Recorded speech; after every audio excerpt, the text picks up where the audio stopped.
Hello everyone, Andrew here.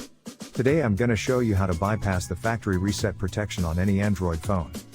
Now, here's the exciting part. The method we'll be using is completely free, simple, and easy to follow. I'll be guiding you through each step so that you can easily do it yourself. By the end of this video, I guarantee that you'll be able to bypass the factory reset protection on any phone with a 100% success rate. So, let's jump right into it. Okay, so the next step is to use this website to remove the factory reset protection lock from your Android phone. To do this, you'll need to provide 3 important details: your phone's exact model, its IMEI number, and a valid email address where you can receive notifications. Now, you might be wondering how to find your phone's IMEI number.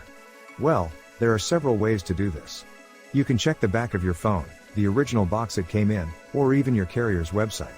Your account details may also have the IMEI and serial number of your device. If you have a sales receipt or contract, you may find the IMEI and serial number there. If your phone has a removable battery, you can check underneath it for the IMEI or serial number. However, if your phone doesn't have a removable battery, don't try to remove it or you may damage your device. Once you have your phone's IMEI number, you'll need to fill out a simple form on the website with your phone model, IMEI number, and a valid email address. This is where you'll receive a notification when the factory reset protection has been removed.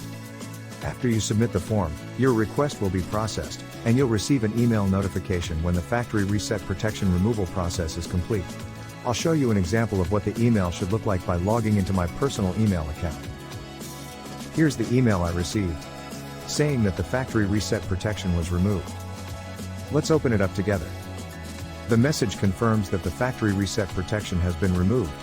So all you need to do now is restart your phone, and after the restart, the factory reset protection will be bypassed, so you don't have to enter your account details.